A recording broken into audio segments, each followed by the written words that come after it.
Pastor Tim McLauchlin, Executive Director of Adult and Teen Challenge of Upper Cumberland. So excited to be with you again. I just want to share something with you today, and many of you might think this is absolutely hilarious, and I really don't mean it to be funny, but I want to tell off on myself. I'm actually taking classes right now, seminary classes, and the school that I'm in is a virtual school, so I've got students, people in class with me that are all over the world.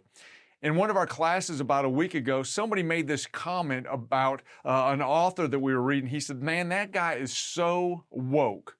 And I'll be honest with you, I didn't have a clue what he was talking about. I didn't let on. I just played it off and kind of went on with the discussion. But during the break, I had to Google what woke meant. That still didn't explain it to me. So then I started checking with some of my younger staff and I asked them some questions and even had to ask my son, what does woke mean? And he sent me some definitions and I watched some videos to understand woke can be a negative or woke can be a positive. And it has to do with all these things that we're seeing on our news right now. There are so many issues out there regarding the LGBTQ, regarding racial issues, regarding the political injustice, the Black Lives Matter, the fight against the police. There's so many things that we can get so caught up with in this world. And whether you're woke or not woke, I don't really know. But this is what the Bible has to say as I begin to meditate on this. 1 John chapter 4, verse 4 through 6 says, "You are of God, little children, and have overcome them, because he who is in you is greater than he who is in the world. They are of the world, therefore they speak as the world, and the world hears them. We are of God. He knows God hears us. He who is not of God does not hear us. By this we know the spirit of truth and the spirit of error." Listen, this is what I know. I've got the greater one living inside of me. And I pray that you know Jesus Christ as your Lord and Savior, and you've got the greater one living inside of you. I may not be up on all the lingo, but this is what I do know.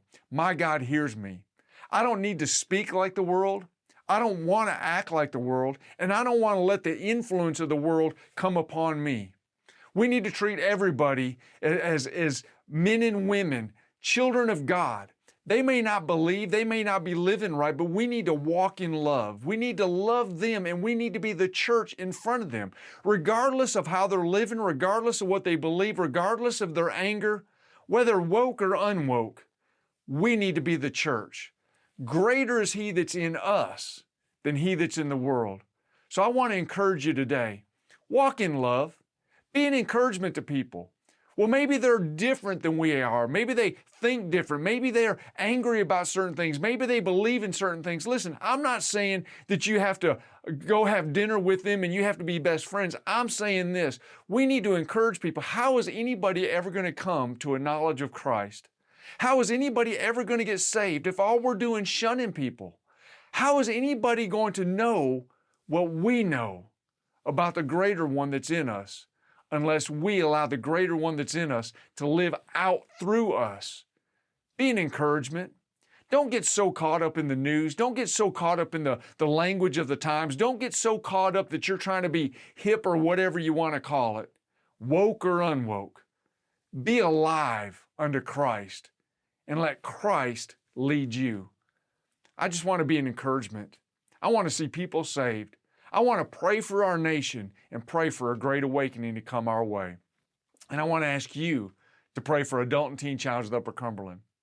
I also want to let you know, before we forget, Saturday, May 29th, at the Golden Eagle Golf Club is our annual Hope for Life golf tournament. It's a 4-person scramble. You don't want to miss this event. We've got great prizes, cash prizes, giveaways. We've got a 70-inch color television. We've got a nice Titleist driver we're giving away. Lunch provided by Blue Coast Burrito. This is a great event, a 4-person scramble. It's $500 per team. You get a tons of gifts, tons of things we're going to give you. Sign up. Go to our website, teenchallengeuc.org. You can register right there online or call us, 888-688-0470, and we'll get you registered. You want to be a part of this event. This year, what's cool is we've also got it to you. If you've got children that play golf, you can get them registered. We're moving the tees forward so they'll have a greater advantage. So bring your children. If they're 14 and under, they can shoot from the forward greens. and we're just out there to have fun and raise money for a good cause. Be of Christ, be of God, and understand that greater is He that's in you than he that's in the world. God bless you. We'll talk to you soon. Okay. Good stuff.